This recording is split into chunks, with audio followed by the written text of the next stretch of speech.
안녕하십니까. 거꾸로 투자하는 쇼킹 부동산입니다. 길어야 8개월 남았다. 시작해보겠습니다. 자, 5월 거래량이 정말 크게 급증했습니다. 2월, 3월, 4월 3,000건대였는데 5월에 5,000건대 가까이 등록이 될 것 같습니다. 자, 이렇게 침체됐던 거래량이 왜 5월에 크게 늘어났을까? 일단 두 가지 이유가 있을 것 같아요. 첫 번째는 DSR 규제가 이제 규제 지역의 6억 이상 주택으로 크게 확대가 되면서 대출 받기가 쉽지 않아지거든요. 특히 신용대출과 주택담보대출을 동시에 받으려는 차주들이 좀 미리 매수한 게 아닌가. 두 번째는 6월에 세제 개편이 있었어요. 종합부동산세와 양도세 세율이 크게 올라갔는데 그 세율 인상 전에 매도하려는 이제 급매물이 늘어나면서 그것이 소진돼서 거래가 일시적으로 튀었다. 그럼 이 두 가지 요인으로 거래량이 올라갔으면은 제가 볼 땐 6월 거래량부터는 5월 거래량보다 좀 다소 낮아지지 않을까 이렇게 생각을 하고 있습니다. 경기도 거래량도 비슷해요. 5월 거래량이 4월 거래량보다 이제 좀 더 늘어난 모습이 나타났고요. 6월 거래량은 아직까지 확인은 안 되는데 제가 볼 때는 5월 수준까지는 안 될 것 같습니다.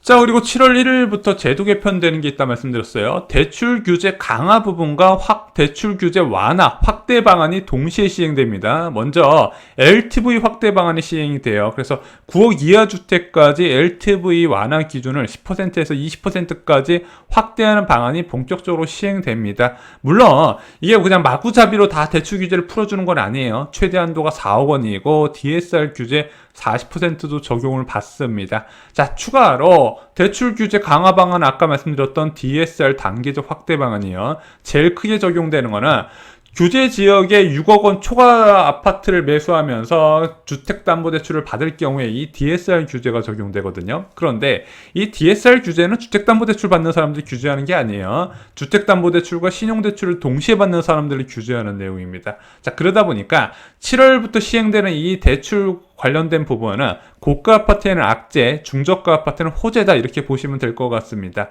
자, 수도권 아파트 등록 매물수는요, 감소세가 지속되고 있어요. 매매, 전세 동시 감소하고 있습니다. 서울 아파트 매물 보니까요, 44,900건에서 44,500건으로 감소했고요. 경기도 지역도 79,000건에서 69,159건으로 감소했습니다. 전세 매물도 한 500건 그리고 한 400건 정도 감소한 모습이 나타나네요. 조금씩 시중의 매물이 줄어들고 있습니다. 이것은 아무래도 가격 상승 신호로 좀 보셔야 돼요. 당분간은 어쩔 수가 없습니다. 하지만 이게 길게 가지는 않을 것 같아요. 왜 그런지는 뒤에서 설명을 드리겠습니다.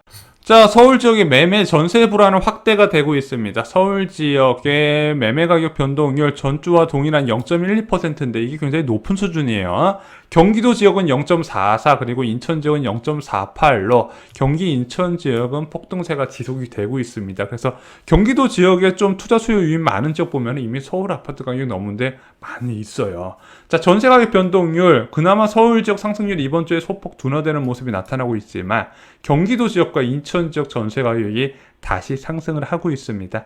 그래서 이 전세 가격이 잡혀야 매매 가격도 잡히는 구조인데 이 전세 가격은 매매 가격 변동률과 똑같습니다. 공급과 금리의 영향을 받아요. 근데 공급은 어차피 정해진 부분이라서 내운영까지는 쉽지 않은 상황이고 그럼 결국엔 금리 달렸는데 금리 인상 전망이 크게 앞당겨진 거 저희가 여러 번 말씀을 드렸죠. 그에 따른 변화는 저희가 뒤에서 다시 한번 정리를 드리겠습니다.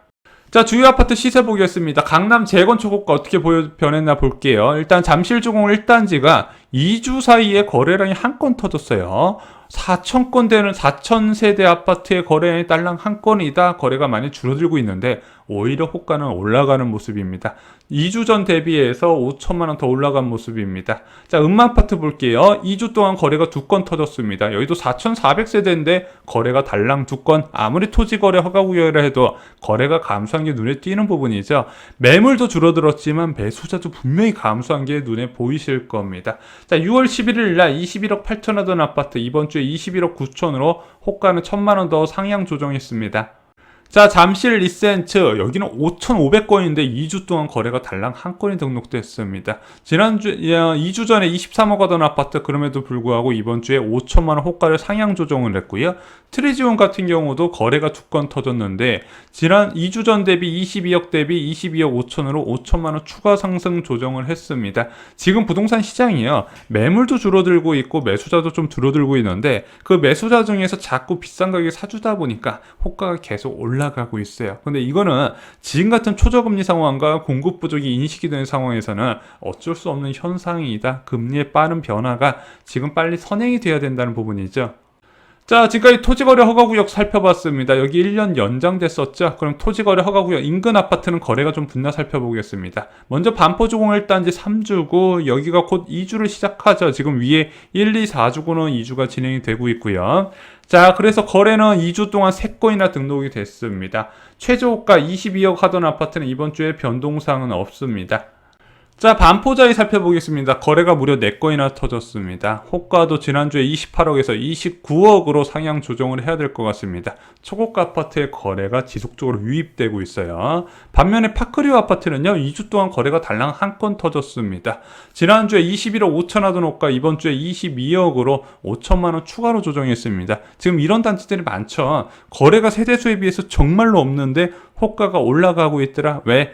거래가 몇 건 없지만 그 거래가 계속해서 신고가 수준이나 신고가를 넘는 수준이 되다 보니까 전체 평형의 호가가 조정이 되고 있는 부분입니다. 자, 이러다 보니까 지금 마음이 급한 게 매도자가 아니라 매수자라는 게 이런 호가 변화에서 보이는 부분이에요. 그래서 이것은 뭔가 시장의 변화가 나타나야 된다. 결국에는 단기적으로는 금리밖에 없다 말씀을 드렸습니다. 자, 방이동 코롱 아파트 보겠습니다. 2주 동안 거래가 없는데 지지난주에 15억 5천 하던 최저호가 이번 주에 변동사항은 없습니다. 이 아파트는 앞으로도 이런 상황이 지속이 될 거예요. 단기 급등했는데 매물 자체도 별로 없기 때문에 호가가 낮아질 가능성은 그렇게 많지는 않습니다.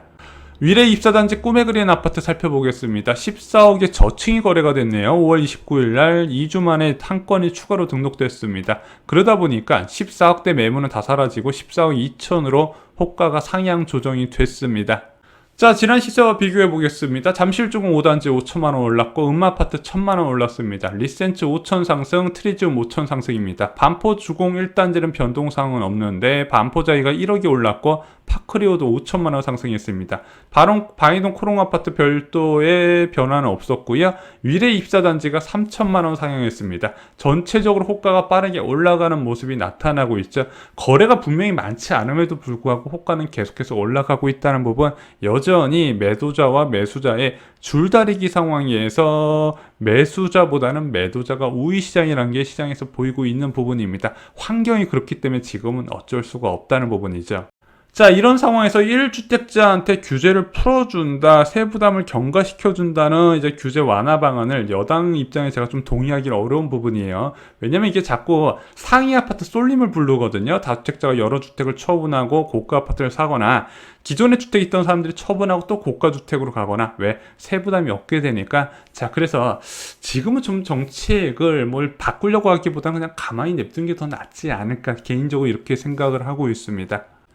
자, 금리 인상이 가까워진 상황입니다. 이주랑 운해 총재가 연내 인상을 못 박으니까 10월 정도에 인상하지 않을까? 왜? 7월이나 8월에 깜빡이 키고 9월 정도에 시장에서 대응할 시간을 주고 10월에 올린다는 이야기죠. 그리고 나서 1월이나 2월에 추가로 올린다는 시나리오가 지금 언론을 통해서 많이 배포가 된 것 같습니다. 자, 근데 10월 인상이라고 해봤자 벌써 4개월도 안 남은 상황입니다. 그런데 금리 변화가 부동산 시장에 영향을 주려면요, 한 번 인상이나 인하론이 끄떡도 없고요, 적어도 짧은 기간 내에 한 차로 추가로 올라가는 신호가 중요한데 그 짧은 기간이 3개월이라고 말씀드렸습니다. 한 번 올리고 나서 3개월 이내에 추가로 올라가게 되면 부동산 시장에 영향을 받는다는 부분이죠. 그렇게 2번 정도는 오르고 추가로 오를 것 같은 신호가 있어야 지금과 같은 신고가 행진도 멈출 수 있을 것이다. 왜? 금리가 지속적으로 올라가게 되면 당연히 이자 부담이 올라가기 때문에 매수사들도 좀 뜨끔할 수밖에 없고 매도자들도 올라가는 예금금리에 좀 생각을 달리할 수 있는 부분이거든요.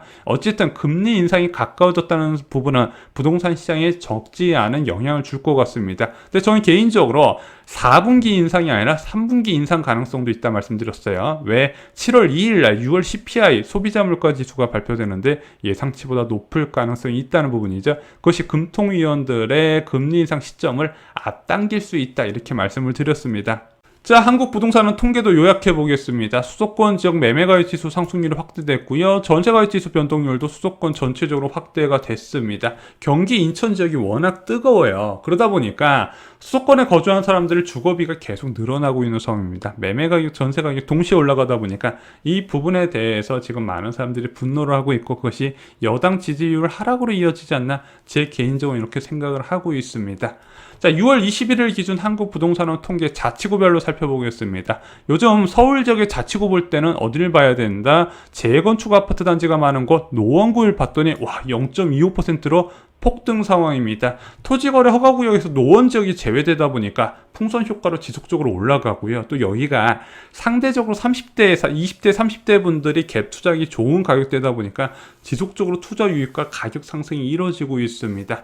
양천구 같은 경우도 목동 지역 상승세가 확대됐고요. 영등포 지역은 일단 전주와 대비 변동사항은 없었습니다. 자, 그리고 서초 지역, 강남 지역 모두 다 여전히 높은 상승세를 유지하고 있다, 이렇게 보시면 될 것 같습니다. 재건축 중심의 상승세는 꺾이지 않고 있는데 그 상승세가 일반 아파트로까지 확대되는 모습이 나타나고 있습니다. 재건축 아파트를 눌러야 일반 아파트 가격도 하락시킬 수 있다는 부분이죠. 근데 재건축 아파트는 좀 금리와 밀접하게 연관된 부분이라서 우리 예상보다 빠르게 금리가 올라가게 된다면 좀 조정을 받을 수도 있다, 이렇게 말씀을 드렸습니다. 자, 경기도 주요 지역 살펴보겠습니다. 안 오는 곳 찾기가 어렵죠. 전체적으로 급등 상황이 지속이 되고 있습니다. 그런데 작년에는 이제 서울에 인접한 인기 지역 중심으로 상승세가 확대됐다면 올해는 아무래도 경기 외곽 지역에서 상승세가 더 확대되고 있는데 절대 매수하면 안 된다 말씀드렸습니다.